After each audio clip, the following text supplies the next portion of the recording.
درس الكوادراتيك فانكشن من الدروس المهمه جدا لو انت طالب امريكان دبلومه، لانك هتلاقي ان حوالي 3-4 مسائل في الامتحان، مش اقل من كده بيجي لك سؤال في الامتحان عليه. وبالتالي في مساله فعلا جت من ولاد كتيره جدا بتسالني عليها، وهي مساله كانت جراف اوف كوادراتيك فانكشن، وكان مشغل فيها الفيرتكس بتاعه الكوادراتيك فانكشن، وكان لاعب في الاي والبي والكلام ده. عايز تبص عليها بص عليها، بس اعمل بوز الاول للفيديو اول ما تطلع لك المساله، وحاول تحلها، وبعد كده كمل الفيديو لغايه اخر عشان تعرف الحل هيكون ازاي. اوكي يلا بينا نخش مع بعض. بص يا سيدي، المساله هي بتقول لك ايه هنا؟ هو بيقول لك the curve P above represented the function F defined by the function كذا. فهو الفانكشن اللي هو عطاها لي هنا، هو عطيك function x equals كاتب لك negative x باور 2 بلس ال ax بلس ال b. البي اهي موجوده تحت. اوكي طيب السؤال بقى هنا what are the values of real numbers a and b. طيب مبدئيا كده هي قطع بوينت هنا which is 0 negative 1. ده معناه ان البوينت الاخيره دي 0 نيجاتيف 1 يعني 0 وبي، فده معناه ان البي ايكوال نيجاتيف 1.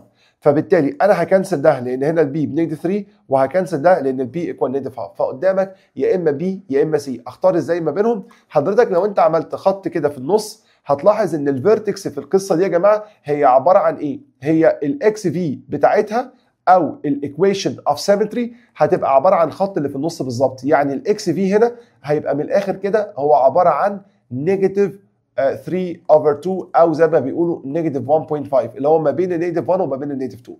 طيب ازاي اطلعها؟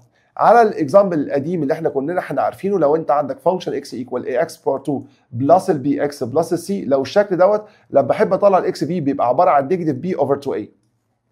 انا هنا بقى همسك نفس الكلام عشان اجيب الاكس في، هكون عباره عن ايه؟ هاخد نيجاتيف ده نيجاتيف a over 2 multiply by النيجاتيف 1، اصبح a over 2 المفروض equals نيجاتيف 3 over 2 اللي هو دوت، وبالتالي ال 2 هتروح مع ال 2 اصبح ال a equals كام؟ نيجاتيف 3. يبقى الانسر في الكيس دي which one of them هتبقى equivalent to b. مساله رخمه لانها بتعتمد على حاجتين: مدى ادراكك ووعيك بحاجه اسمها الواي انترسبتد فورم بتاع الكوادراتيك فانكشن، وفي نفس الوقت ازاي بتطلع الاكس في الخاصه بالاكس كوردينيت بتاعه الفيرتكس. موضوع سهل جدا ولكن محتاج مزيدا من التركيز. مساله جت في الامتحان زي ما انتم شايفين في مارش 2021 سيكشن 4، ومن المسائل القويه جدا جدا جدا. لو عجبك الفيديو ما تنساش تعمل شير وسبسكرايب للشانل باذن الله، ولو في حد عنده اي درس واقع قدامك ابعتوا لي دايركتلي على الواتساب وانا بنفسي هرد عليه. اشوفكم دايما على خير. معاكم مستر امين. Maths House Institute for American Diploma.